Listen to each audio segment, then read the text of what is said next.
Hey, party people!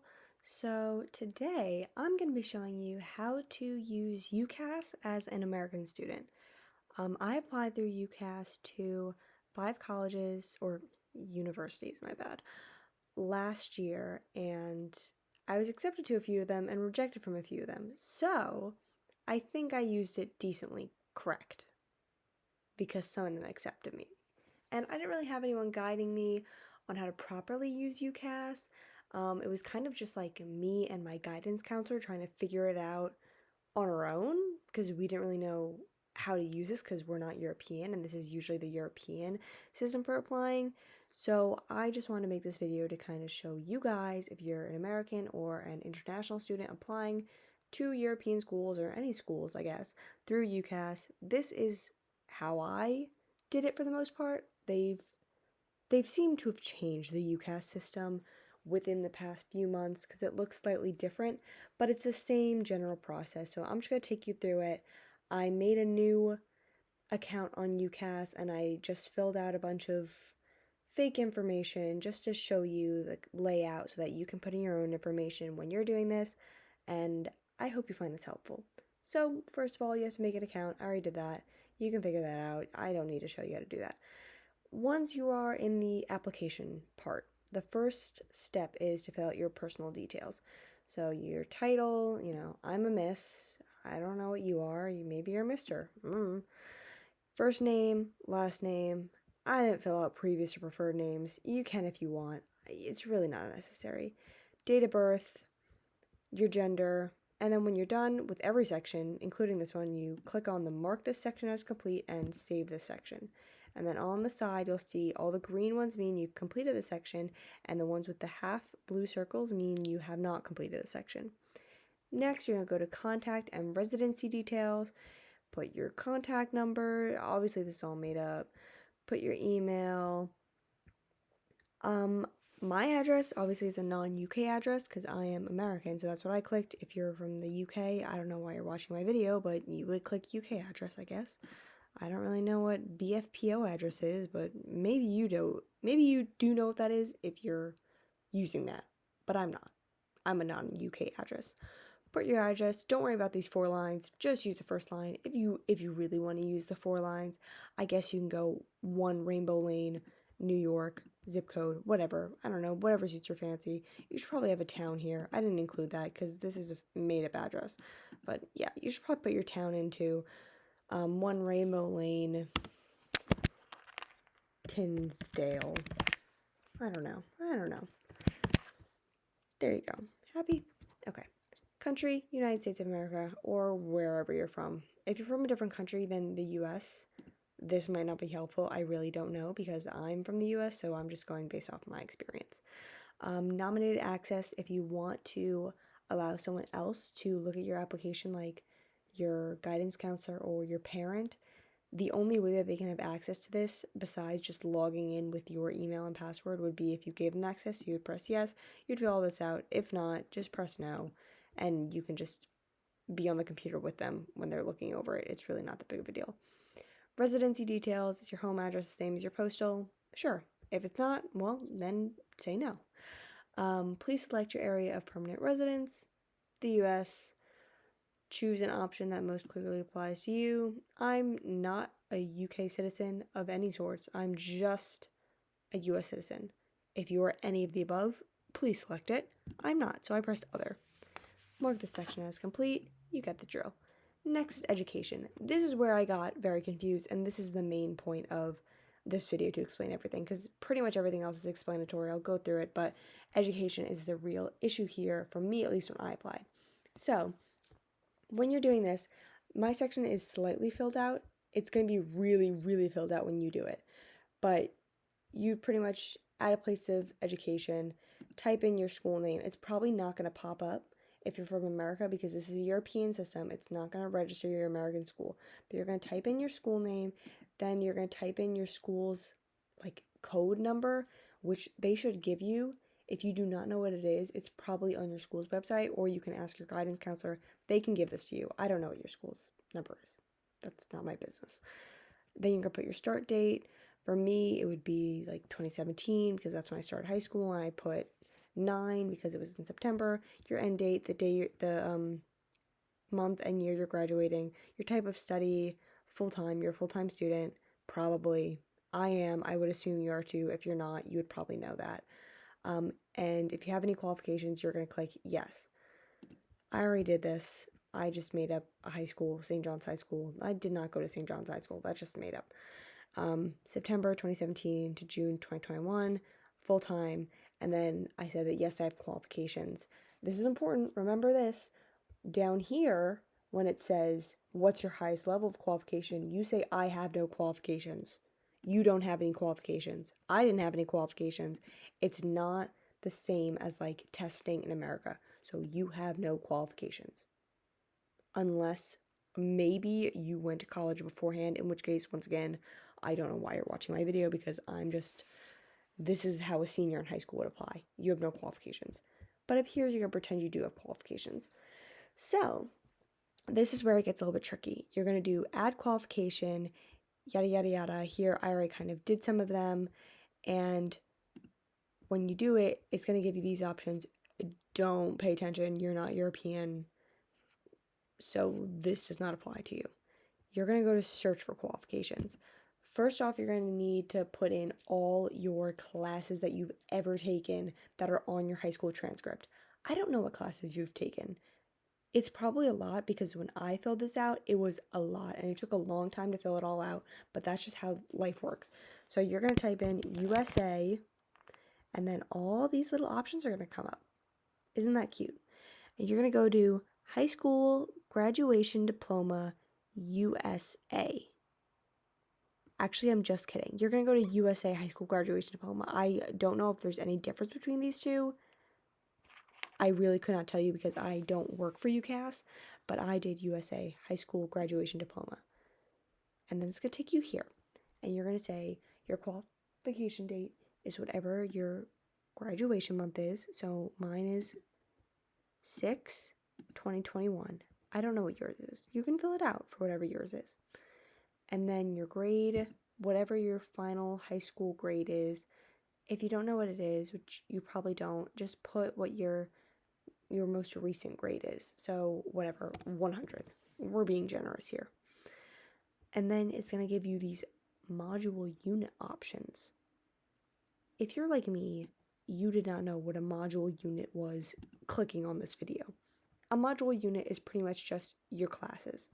So as you can see to the side here, I've already filled in like 2 modules on what I filled out, but we're just filling it out again so I can take you guys through this process. You're going to put your subject. You can start from 9th grade or you can start from senior year. It really doesn't matter. You just have to fill in all the classes that you've ever taken in high school. Every single one. Fun? So, Spanish. Start off with Spanish. I took Spanish, I don't know, in the 6th month of 2017.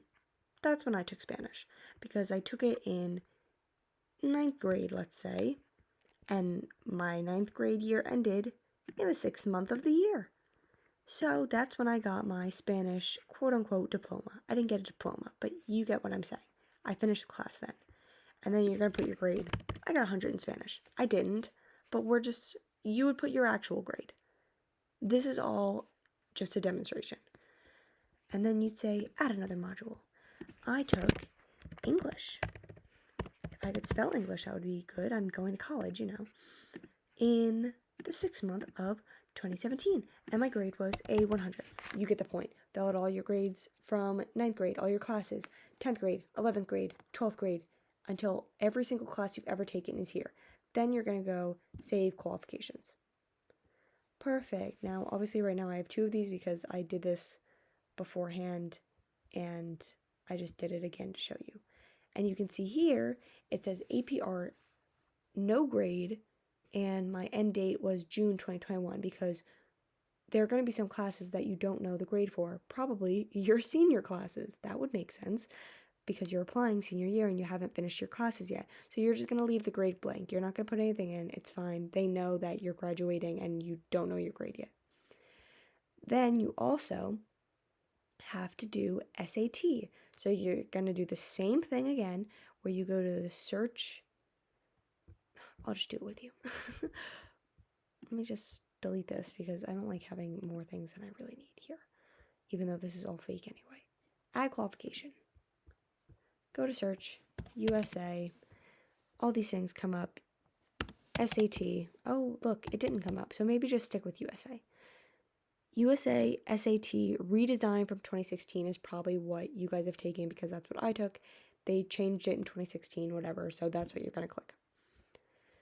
Title of the subject, there's an English and a math section of the SAT. Sorry, a reading and a math section, my bad, sue me. Whatever month you took it, the 9th of 2020. I don't know when you took it. College board, your grade, whatever you got, 800. We're going to be really nice. I got an 800, let's say. I didn't, once again, but this is fake. Save and add another. Then you're going to go mathematics. I took it 9/2020, college board. I got a 750. So disappointing. I'm just kidding. Save another because I want to quote unquote super score. So I'm just going to keep putting all the grades. Why do I keep doing that? I'm just going to put all the grades that I have gotten because I also took it 5/2021. And I got a 670. Save at another 5/2021 math. I got my 800 there. Okay, save qualifications. There you go. So now it's going to show that you have multiple things here because you want to like super score everything if you want to. It's a little different than super scoring, but just show them all your grades so they can kind of judge and say, oh, well, she did better on this one, yada, yada, yada. You get the idea. And then you're also going to want to fill in all your AP exams. So those are the things you want to fill in. If you took the ACT instead of SAT, it's the same thing. Just do ACT, I guess, when you search it up. It shouldn't be that difficult. I'm pretty sure you can figure it out. You're going to college. It's not that hard. AP exam, it's the same thing. Search up AP or USA advanced placement test, and then subject, whatever it was, AP physics 1. That's an exclamation point. Which I took in the 5th month. I don't know what month it was. This is all made up. Of 2020. And I got oh, look, it actually has the options now because it knows that AP exams are out of 5. Isn't that cute? 5. If you haven't taken the test yet, just put pending. Yeah, so if you haven't taken the exam yet, so let's say you're taking it in 6/2021, that already passed, but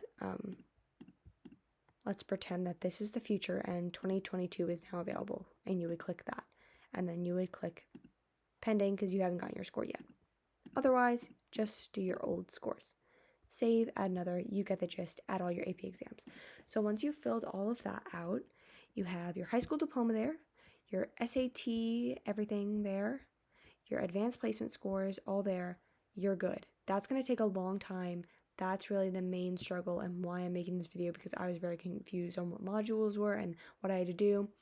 This is pretty much what I did when I applied, and it seemed to work fine.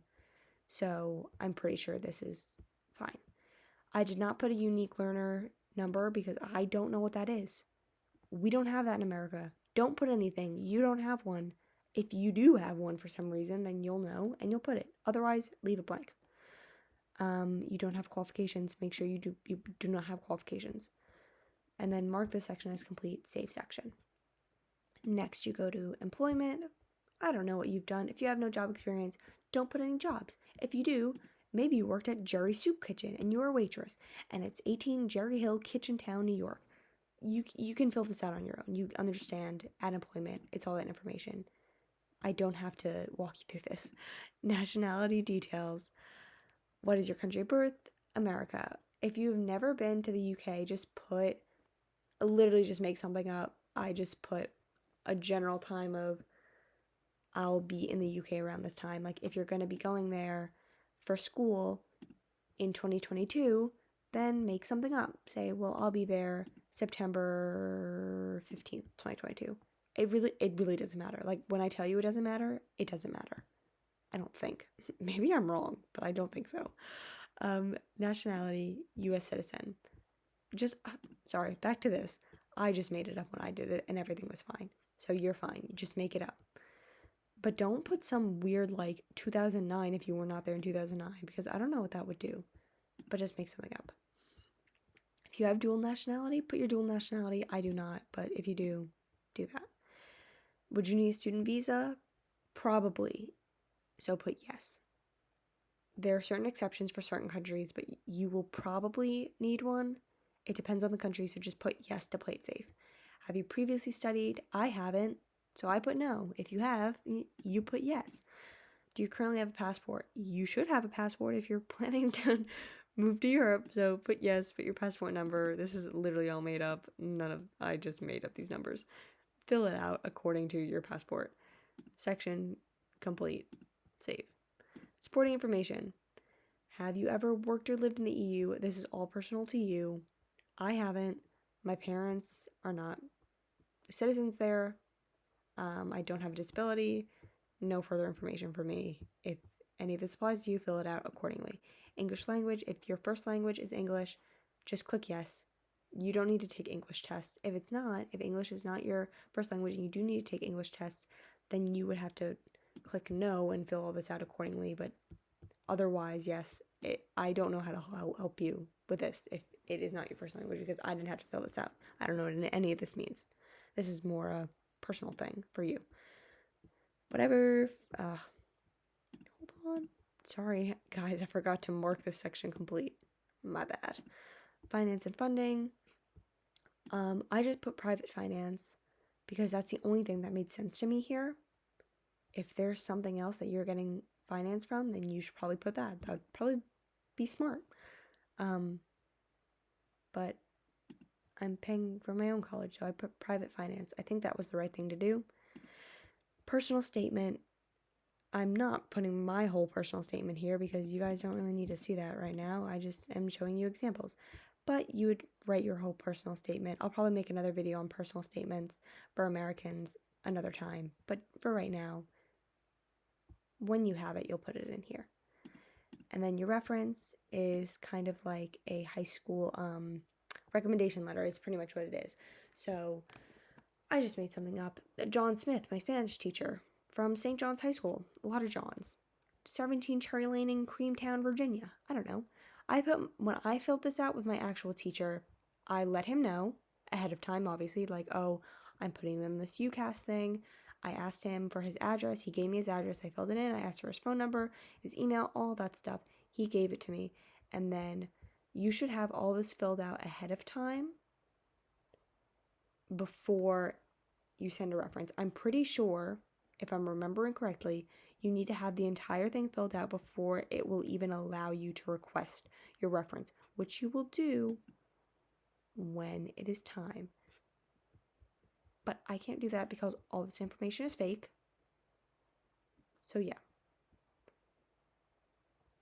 That is what you would do. You would fill this out. You request your reference. Make sure everything is checked before you do so. And then when you're done, you apply to your school. Yay! Isn't that exciting? Congratulations. Good for you. I hope this helped. This was mainly just to show you about the education section. Everything else is pretty self-explanatory, as you could see. But if you're confused, you can comment. Maybe, I don't know if YouTube turned my comments back on. You can DM me on Instagram. I don't know. Find some way to contact me. And yeah, I hope this helped. Good luck with your college applications. Thanks for watching. Bye.